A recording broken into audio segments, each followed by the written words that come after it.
dessa escolha a gente viveu muitas batalhas espirituais dentro de casa, opressão, porque ela pagou o preço de oração por mim, né? Eu tomei a decisão de mudar literalmente, porque quando eu conheci a Sara, pastor, eu tive uma vida no mundo. Quando eu conheci a Sara, era tudo diferente do que eu experimentei no mundo.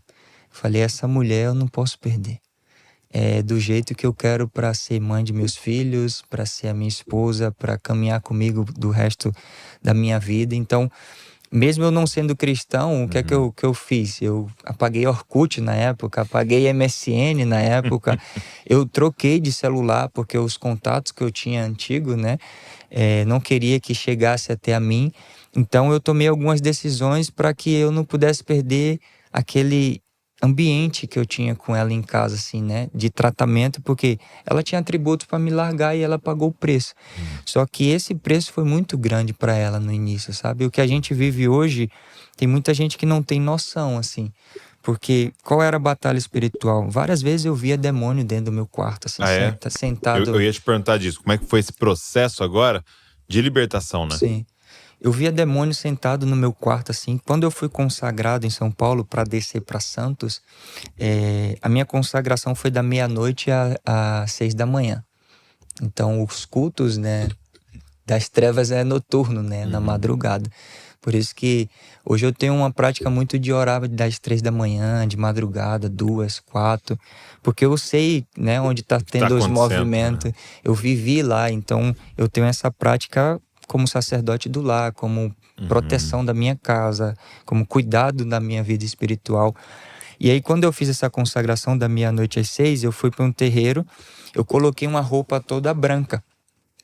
Que essa roupa, o pai de santo falou que só podia tocar eu, meu pai, a minha mãe e ele. Não poderia outra pessoa tocar. E aí eu fiquei deitado num tapete branco, arrodeado de velas, assim. E tinha um monte de imagem, né? De santos, num altar assim. E aquela noite ali eu não pisquei um olho, pastor. Eu fiquei com muito temor, com muito medo, porque eu via vulto dentro do... Você via? Via vulto. Era como se fosse sombra, assim, passando na vela. E eu fiz essa consagração e fui para Santos. E vivi esses 2 anos de dolorido no corpo, de carga pesada.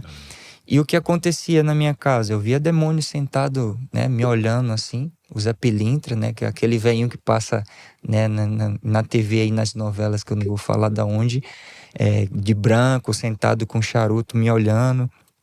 A gente viveu várias situações espiritual, assim, muito real, assim, né? A Bíblia fala que o mundo espiritual é mais real do que esse que a gente está vendo. E aí, uma das primeiras experiências que eu tive de aprender a orar, de interceder, né, de clamar literalmente, eu vi minha esposa, era umas 3 horas da manhã, ela gritando muito com a mão no ouvido. E eu acordei apavorado, não sabia o que fazer, né? Chamava ela não me ouvia, continuava gritando muito. E aí eu falei, Deus, eu não sei o que está acontecendo, não tinha experiência o que era opressão, batalha espiritual.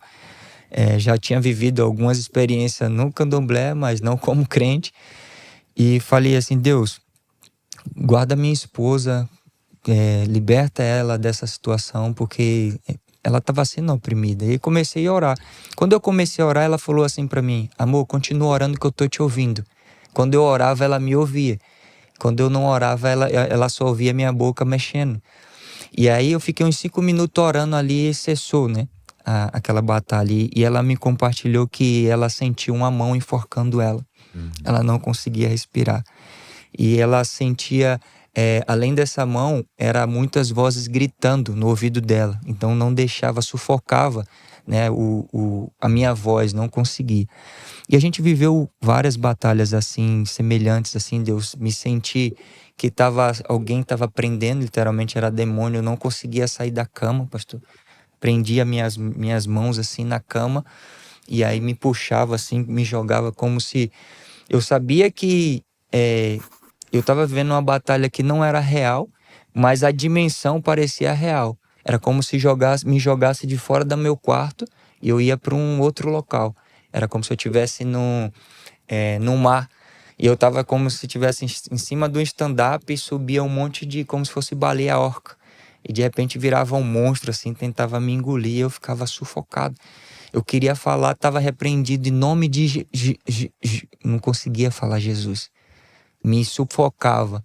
E aí quando eu começava a falar Jesus, dissipava. E aí, o que que aconteceu assim pra gente viver esse processo de libertação? Tiramos o altar, o pastor foi lá em casa, orou, consagrou, quebrou o nosso altar, tudo que eu tinha. Só que essa roupa que eu fui consagrado, a minha mãe morava comigo, ela separou de meu pai, né? E ela foi embora. Eu achei que não, aquela roupa não estava mais em Santos. Só que enquanto tem um prego do diabo na nossa casa, ele tem legalidade para entrar, né? E aquela roupa eu não sabia, estava atrás das malas, no guarda-roupa em cima. Então você só mexe lá em mala grande quando você vai viajar nas férias. Pra longe. Então a gente não sabia, então a gente vivia essa batalha espiritual. E aí eu lembro que a minha sogra cristã, uma mulher de oração, uma senhora de oração, ela foi para Santos e falou para minha esposa: eu preciso fazer uma faxina nessa casa. Aí resumindo, ela encontrou a roupa. Que roupa é essa aqui? Pegou, queimamos, jogamos fora, saiu da nossa casa. No outro dia, pastor, eu acordo. Sabe aquela noite que você dorme parecendo que você dormiu 5 minutos, que você tá muito cansado, que você deitou e... Eu dormi em torno de 9 horas. Quando eu acordei, a Sara estava sentada, minha esposa, na cama, me olhando. Eu até assustei. Falei: amor, a gente viveu alguma batalha espiritual que eu não ouvi. Madrugada. Ela estava com uma expressão diferente, né? A Bíblia fala que o coração alegre formoseia o rosto. Ela não estava oprimida, ela estava me olhando sorrindo. Aí eu falei: o que aconteceu de madrugada? Ela falou assim: você dormiu bem? Eu falei: dormi super bem, parecendo que eu dormi 5 minutos.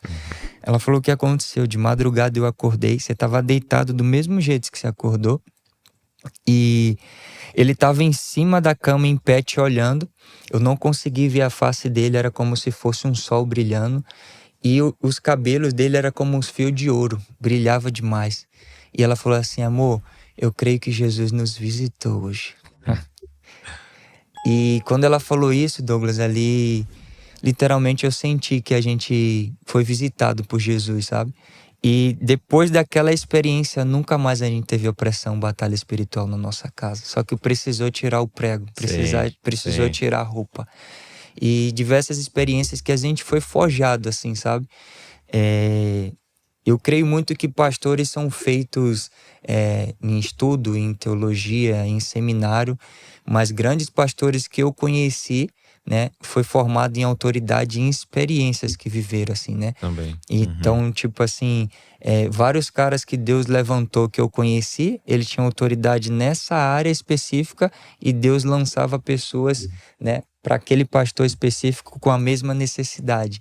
E aí Deus faz essa junção assim, e eu fui vendo, né, sobre isso. Então, Deus, ele tem me tratado assim muito em experiência, assim, porque várias experiências foi me mostrando cada vez mais que Jesus é real e vivo.